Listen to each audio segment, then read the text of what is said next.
Dr. Zakir Hussain, Senior ENT Consultant, and I am going to tell you about multinodular goiter non-toxic variety. See, thyroid gland is a gland which is situated in the neck right here. It's an endocrine gland. It secretes hormones, that is T3 and T4, which is very important for each and every cell in the body. So, in this thyroid gland, you have so many different type of diseases.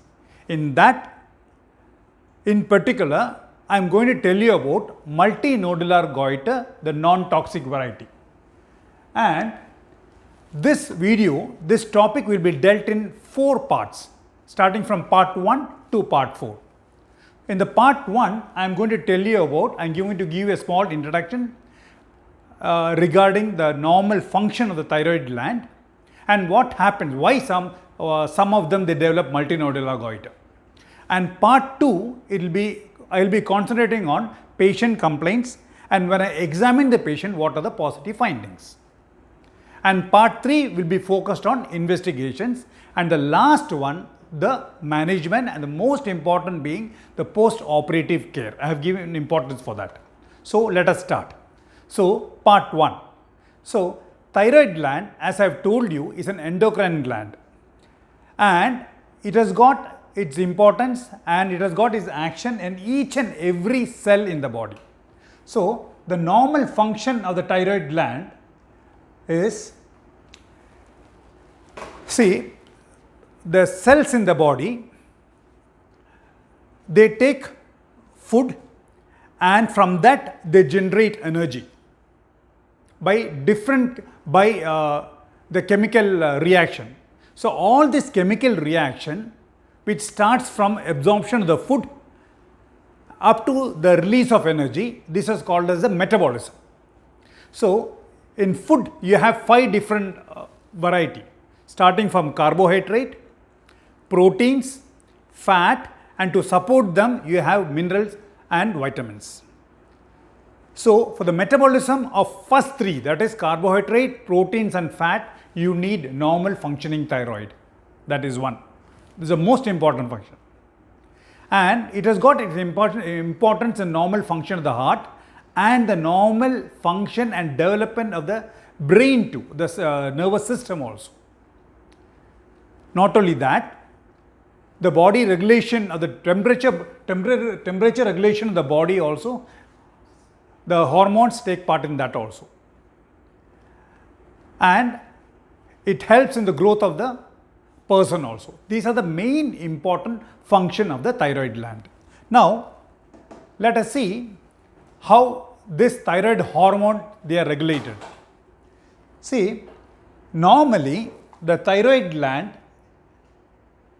it secretes T3 and T4. For that, the signal, it starts from higher up in the brain. In brain, you have 2 centers. One is the hypothalamus, the second being pituitary.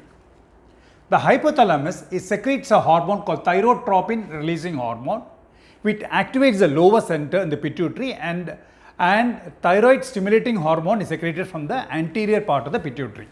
And this hormone, it acts on the thyroid gland, and stimulates the production of T3 and T4. And this has got a feedback, means when the T3 and T4, suppose it is high, it gives a negative feedback and the TSH comes down, thus regulating T3, T4. Suppose the T3, T4 is low, it activates the TSH and increases the production, vice versa. That's how it is controlled. The thyroid gland hormones are controlled. Now, why some of them they get multinodular goiter? Multinodular goiter means that inside the thyroid gland, the multiple nodules are produced. So normally there are no nodules. You have so many functioning lobules where iodine is taken from the blood and it is T3 and T4 are synthesized. So what happens? Sometimes there will be fluctuating of thyroid stimulating hormone from the pituitary. Why it is fluctuating? Sometimes it is increasing, sometimes it is decreasing. Why? Because of so many different causes.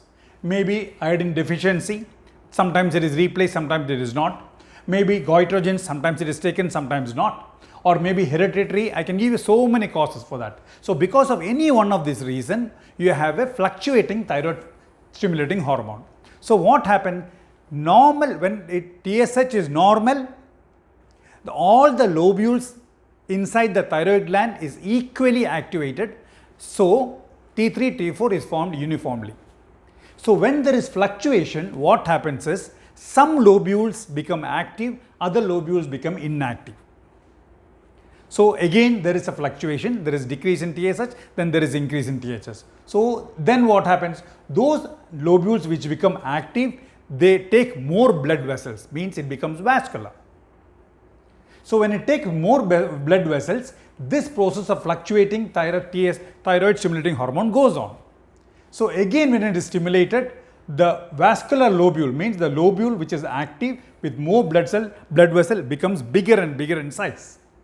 Subsequently, what happens is the blood vessels give way, it breaks up and there is bleeding inside. So all the lobules which has got colloid inside, they all get destroyed, they all get collected in one place. So you have the bleeding destroys the cells and results in the dead tissue and all the formation of all the colloid.